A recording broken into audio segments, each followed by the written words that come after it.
Dievs ir mīlestība, mūžīgā dzīve un patiesība par nāvi. Apraksts. Dievs ir mīlestības tēvs, kurš nekad neaizmirst savus bērnus. Viņš dzird katru lūgšanu un vēlas svētīt un dziedināt. Taču bieži cilvēki saskaras ar ciešanām, slimībām un grūtībām, jo ir atvēruši garīgas durvis caur nepareizām izvēlēm, nepaklausību veciem līgumiem vai grēku nožēlas trūkumu. Kad cilvēks ievēro Dieva likumu, ciena viņa baušļus un dzīvo ikdienas grēku nožēlā, Dievs atklāja dziedināšanu, atbrīvošanu un svētības, kā rakstīts 2. Mūzes 1:26.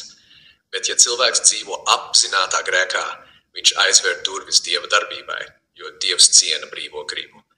Kad Bībele saka, ka Dievs pārmāca tos, kurus viņš mīl, tas ir, lai labotu un tuvinātu tos sev.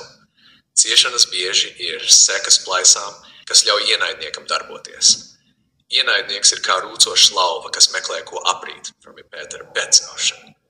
Tāpēc ir nepieciešama modrība un grēku nožēla. Dievs aicina savus ļaudis atgriezties pie viņa un sekot viņa baušļiem, jo viņš ir mīlošs tēvs, kurš vēlas saviem bērniem vislabāko.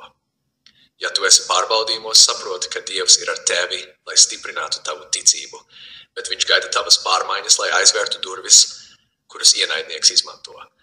Atver savu sirdi, nožēlo grēkus, dzīvo pēc vārda, un tu redzēsi Dieva darbus. Viņš vēlas dot tev dzīvi pārpilnībā, Jāņa. Viņš mīl ar mūžīgu mīlestību, Jeremijas stību. Lūdz šādi. Kungs Jēzu, es atzīstu, ka esmu atvēris durvis ienaidniekam, lai viņš darbotos manā dzīvē un ģimenē. Es nožēloju visus grēkus un viltus līgumus. Piedod man, šķīstī manu sirdi, palīdzi man dzīvot pēc tava vārda. Aizver visas durvis, kas ir atvērtas ienaidniekam.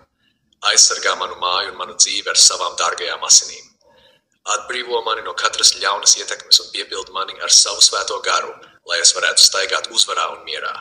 Es pieņemu tevi kā savu kungu un pestītāju un uzticos tavai žēlastībai un žēlsirdībai.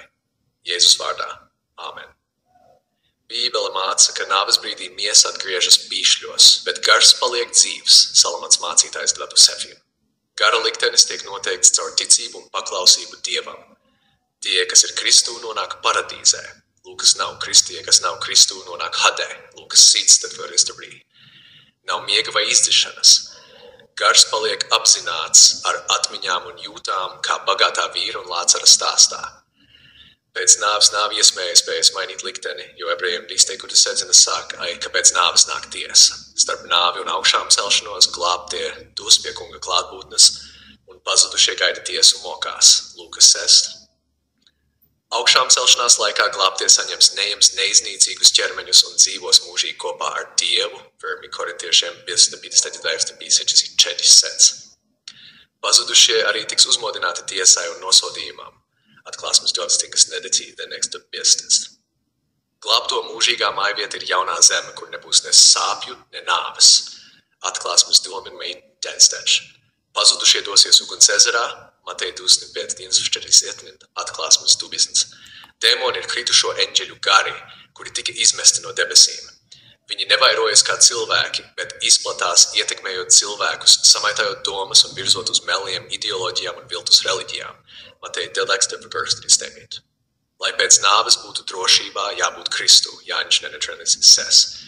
Nepieciešams dzīvot ikdienas grēku nožēlā, šāņa sirdi, ar šķīstu sirdi, izvairīties no tumsas darbiem, Efeziešiem 5. būt modram, Mateja 4 un palikt uzticīgam līdz galam, atklāsmes 10.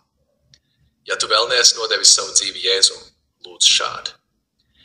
Kungs Jēzu, es atzīstu, ka esmu grēcinieks un man vajag tavu piedošanu.